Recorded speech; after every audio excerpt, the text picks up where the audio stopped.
Hello friends, welcome to my YouTube channel education Vatika. Friends, education Vatika channel में आपका बहुत बहुत स्वागत है। फ्रेंड्स, आशा करता हूं कि आपकी पढ़ाई रेगुलर चल रही होगी।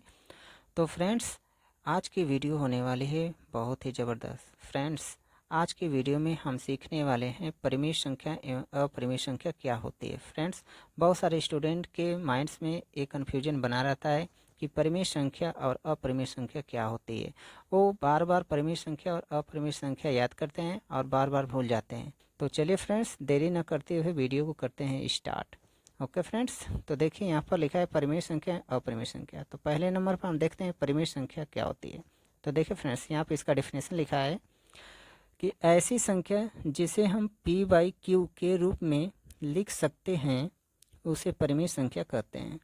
कहने का ये मतलब हुआ कि ऐसी कोई संख्या रहेगी जिसको हम p/q के रूप में अगर हम लिख दे रहे हैं तो वो संख्या कैसी होगी, परिमेय संख्या कहेंगे उस संख्या को।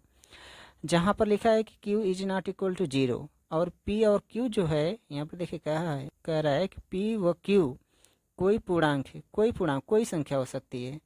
और q is not equal to 0, q इस संख्या में क्या है, हर है, तो हर 0 के बराबर नहीं होना चाहिए। ओके फ्रेंड्स, तो चलिए हम इस चीज़ को हम एक उदाहरण से समझते हैं। जैसे अगर फ्रेंड्स कह देगा कि 4, जैसे हमने 4 कर दिया, 4 कैसी संख्या होगी, तो हम बोल सकते हैं कि यह परिमेय संख्या होगी। क्यों? अब बहुत लोग ये सोच रहे होंगे कि यार सर बताएं कि p/q के रूप में।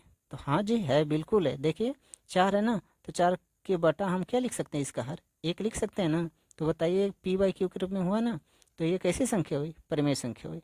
इस तरह से हम कोई दूसरा उदाहरण ले सकते हैं। जैसे हम कह लेंगे 5/2, तो ये भी कैसी संख्या हुई, परिमेय संख्या। क्यों? क्योंकि ये भी देखिए p/q के रूप में दिख रही है, तो ये भी परिमेय संख्या हो जाएगी। अगर फ्रेंड्स अगर हम कह देंगे √4, तो ये भी कैसी संख्या होगी, परिमेय संख्या। क्योंकि हम जानते हैं कि इसका वर्गमूल आएगा क्या, 2 आएगा। जब इसका वर्गमूल निकाला जाएगा 2, तो 2 के बटा कुछ नहीं है, तो इसका बटा हम 1 लिख सकते हैं। अर्थात ये जब 2/1 परिमेय संख्या हुई तो 4 भी कैसी संख्या हुई, √4 कैसी संख्या हुई, परिमेय संख्या।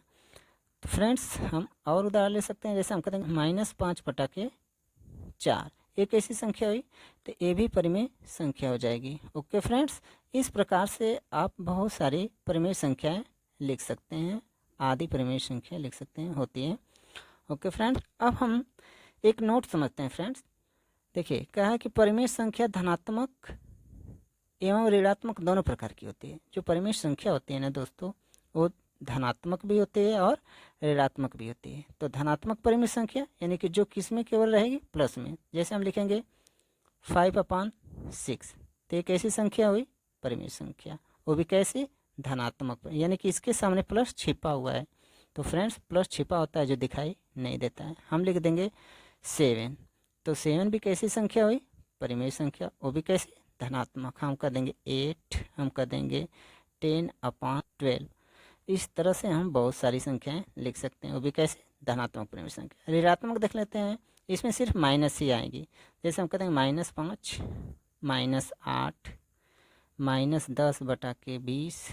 तो इस तरह की जो संख्याएं कि माइनस में, उन्हें कहेंगे ऋणात्मक परिमेय संख्या। ओके फ्रेंड्स, तो अब चलते हैं हम अगले बिंदु पर। हम समझते हैं अपरिमेय संख्या क्या होती है।